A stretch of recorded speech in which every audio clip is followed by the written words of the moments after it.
जिद और कामयाबी की एक ऐसी अद्भुत दास्तां जो आपका मन छू लेगी। आप भी सफलता के लिए कोशिश करना शुरू कर देंगे अगर आप हार गए हैं तो। ये कहानी है स्वीडन के एक छोटे से गांव में गरीब किसान परिवार में जन्मे एक बच्चे की, जिसका नाम इंगवार रखा गया। इंगवार का जन्म 23 मार्च 1926 में हुआ। ये स्वीडन के इतिहास का एक ऐसा दौर था जब स्वीडन बहुत गरीबी और बदहाली के दौर से गुजर रहा था। उस समय स्वीडन की अर्थव्यवस्था की हालत काफ़ी खराब थी। इंगवार के पिताजी किसान थे, जिनकी अपनी ही ज़मीन थी और उसी ज़मीन पर वो खेती करते और उसी में अनाज सब्जियां उगाकर अपने और अपने परिवार का पेट पालते थे। उनका घर भी खेत की ज़मीन पर ही था। बाकी घर के खर्चों को चलाने के लिए इंगवार के पिता सुबह जंगल जाते और वहाँ से अच्छी किस्म की लकड़ियों को काट कर ले आते।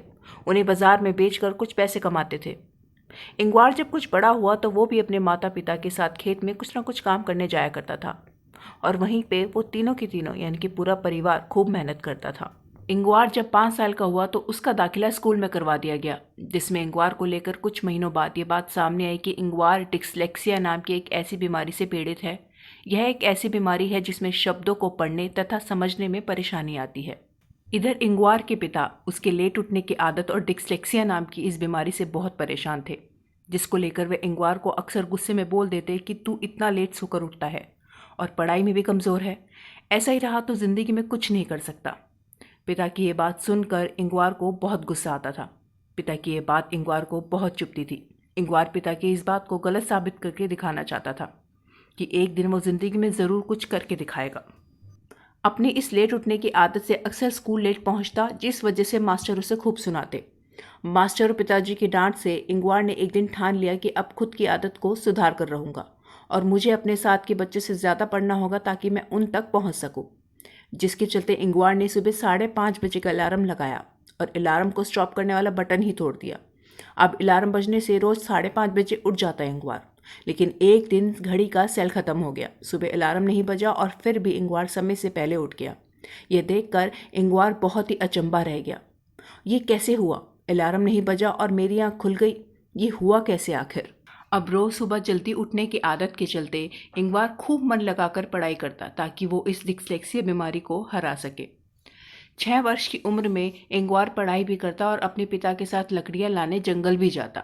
हालांकि ये उसकी खेलने कूदने की उम्र थी, लेकिन अपनी जिद के चलते उसे अब खेल कूद में कोई रुचि नहीं रह गई थी।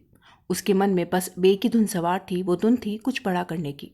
अब जब भी इंगवार अपने पिता के साथ लकड़ियां लेने जाता तो वहां से कुछ चुनकर अच्छी सरकंडी चुन के ले आता। उस सरकंडों से कलम बनाकर स्कूल के बच्चों को बेचकर खुद का जेब खर्चा निकाल लेता था। यहीं से ही इंगवार अपनी छोटी सी उम्र से ही पैसा कमाने की और बेहतर अवसर तलाशने लगा। जब वो 7 साल का हुआ तो अपने पिताजी द्वारा बनाई गई 3 पहियों वाली लकड़ी की साइकिल पर माचिस बेचने जाने लगा। इससे वह अपने स्कूल के खर्चे निकाल लेता था। 10 साल की उम्र में उसके पिता ने उसे साइकिल दे दी, जिस पर वह अपने आसपास के गांव में भी माचिस बेचने लगा। उसी दौरान उसे पता चला कि अगर ये माचिस स्टॉकहोम शहर के होलसेल से खरीद ली जाए तो काफ़ी सस्ती पड़ेगी। तो इस तरह मैं अधिक माचिस लोगों को बेच पाऊंगा, यानी कि अधिक मुनाफा कमा पाऊंगा। वहीं स्टॉकहोम शहर में अपने एक रिश्तेदार की मदद से इंगवार ने बहुत सारी माचिस मंगवा ली। अब वह इन माचिसों को पहले से भी कुछ कम दामों में बेचने लगा। इस तरह इसमें भी इंगवार को सब खर्चे निकालने के बाद पहले के मुकाबले काफ़ी पैसे बच जाते थे। लेकिन जब इंगवार 12 साल का हुआ तो अपनी इस आय से बड़ी कक्षा का खर्च निकालना मुश्किल हो गया। तब इंगवार ने अपनी आय को और बढ़ाने के लिए कुछ डेकोरेशन वाले प्रोडक्ट्स भी खरीद कर बेचने शुरू कर दिए। साथ ही साथ बॉल पेन और पेंसिल भी बेचने लगा। बॉल पेन बेचने से जब मुनाफा बहुत अच्छा हुआ तो इंगवार ने होलसेल से बहुत मात्रा में बॉल पेन खरीदना चाहा, लेकिन उसके पास इतने पैसे नहीं थे कि वो खरीद सके। तब इंगवार ने बैंक से $63 का लोन ले लिया। ये उसकी लाइफ का पहला और आखिरी लोन था। उसने अपने सभी सामान को स्टॉक करने के लिए एक छोटी सी झोपड़ी बना ली। साथ ही वो अपने पिता के साथ जंगल में जाकर कंस्ट्रक्शन में काम आने वाली लकड़ियां लाने में भी मदद करता। लेकिन इन सब कामों के बावजूद उसने अपनी पढ़ाई नहीं छोड़ी। 20 साल तक आते आते इंगवार अपने बिजनेस को आगे बढ़ाना चाहता था, जिसके लिए उसको अपने बिजनेस के लिए अधिक समय देना अनिवार्य था। इसी के चलते इंगवार ने अपनी पढ़ाई छोड़ दी। अभी तक इंगवार साइकिल पर घूम घूम कर माचिस और डेकोरेशन जैसे कई अन्य सामानों को बेचने से उसके पास काफ़ी अच्छी जानकारी इकट्ठा हो गई थी, जिसमें उसने यह समझा कि उसके पास के इलाकों में लकड़ी की बहुत सी चीज़ें बनाई जाती है और कौन सा सामान कहाँ से और कितना सस्ता मिलेगा, इन सब बातों का ज्ञान इंगवार को अच्छे से हो गया था। इसके बाद इंगवार ने आसानी से मिलने वाले ऐसे सामानों के लिए कैटलॉग छपवा लिए, जिसमें शुरुआत में pictures frame, purse, ball pen जैसी कई छोटी छोटी चीज़ें शामिल थी। उस ज़माने में इस प्रकार का बिजनेस आज के ऑनलाइन बिजनेस जैसा ही चलता था, जिसमें दूर दूर तक केवल कैटलॉग में छपी जानकारी के माध्यम से ऑर्डर लिया जाता था, फिर उसे मेल ऑर्डर से भेज दिया जाता था और पैसा भी डाक के जरिए भेज दिया जाता था। इंगवार बहुत कम मार्जिन पर बिजनेस करने में विश्वास रखते थे, जिससे कि ऑर्डर ज़्यादा आए और मैन्युफैक्चर से ज़्यादा माल खरीदने पर अधिक डिस्काउंट ले सके। धीरे धीरे इंगवार की इसी रणनीति से बिजनेस अच्छा चलने लगा। इसके बाद इंगवार ने कैटलॉग में फर्नीचर जैसे बड़े बड़े सामान शामिल करने लगे और बॉल पेन जैसे छोटे छोटे सामान लिस्ट से गायब होने लगे। पिताजी के साथ काम करते करते इंगवार को लकड़ियों की अच्छी किस्म की पहचान थी, जिससे चलते वे अपने पिता की मदद से लकड़ियों को लोकल मैन्युफैक्चरिंग फैक्ट्री में देकर फर्नीचर तैयार कराने का ऑर्डर देते थे। फिर उन फर्नीचर को कम मार्जिन में बाजार में बेच दिया करते थे। इंगवार की फर्नीचर की गुणवत्ता को देखते हुए बाजार में इंगवार की फर्नीचर की डिमांड खूब बढ़ने लगी। माल अब बड़ी बड़ी गाड़ियों में जाने लगा। इसी के चलते अब कई लोकल फैक्ट्रियाँ सिर्फ इंगवार के लिए ही काम किया करती थी, उन्हीं के फर्नीचर बनाने लगे।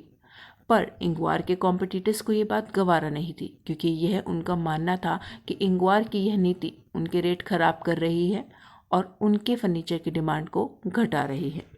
इंगवार के बढ़ते फर्नीचर की डिमांड ने बाकी सारी नामी गिरामी कंपनियों का काम ठप कर दिया था। इसी के चलते the Swedish furniture of the wood industry ने इंगवार की कंपनी का बायकॉट कर दिया था, जिसके चलते सब ने इंगवार के लिए माल बनाने तथा बेचने से मना कर दिया था। लेकिन कहते हैं ना, किसी ईमानदार इंसान के लिए जब एक रास्ता बंद होता है तो भगवान उसके लिए कई रास्ते खोल देता है। इंगवार ने हार नहीं मानी। उसने एक पॉलिश सप्लायर से माल लेना शुरू कर दिया, जो उसे पहले से भी कम दामों पर मिलता था, क्योंकि वह कच्चा माल और लेबर दोनों ही बहुत सस्ती में। 1953 में अपना पहला शोरूम खोला। 60 के दशक तक आते आते कुछ और शहरों में भी अपने और शोरूम खोल दिए। कहा जाता है कि जिस देश में भी इंगवार ने फर्नीचर के शोरूम खोले, उस देश के लोकल फर्नीचर की वाट लग जाती थी। इसका कारण ये था कि इंगवार के फर्नीचर अच्छी क्वालिटी और कम दामों में होते थे। इंगवार 91 साल की उम्र में स्वर्ग सिधार गए, लेकिन आज इनके बेटे और पोते इनके इस बिज़नेस को अच्छे से आगे बढ़ा रहे हैं। इंगवार के फर्नीचर को आइकिया नाम से जाना जाता है। आइकिया भारत में भी कई शोरूम खोल रहा है। कई यूनिट्स ये भारत में भी अब खोलने वाला है, जैसे हैदराबाद में, मुंबई और गुरुग्राम में। अब तक कंपनी भारत में 800 करोड़ के इन्वेस्टमेंट कर चुकी है। तो दोस्तों, देखा, ये वही इंसान है जिसे डिस्लेक्सिया कहा गया था और जिसे ताने मिलते थे कि तुम जीवन में कुछ नहीं कर पाओगे। आज उसके हज़ारों स्टोर है और हज़ारों एम्प्लॉइज उसके अंडर काम करते हैं। कामयाबी के लिए ज़िद होनी बहुत ज़रूरी है। ज़िद है और कोशिश अगर आप कर रहे हैं बार बार, तो कोई आपको हरा नहीं सकता। अगर आपको ये सफलता की सच्ची कहानी पसंद आई हो और आपको मोटिवेशन मिली हो, तो प्लीज़ लाइक माय वीडियो। और भी ऐसी वीडियोस के लिए आप मेरे चैनल को सब्सक्राइब ज़रूर कीजिए। आज की वीडियो को देखने के लिए थैंक्स फॉर वॉचिंग।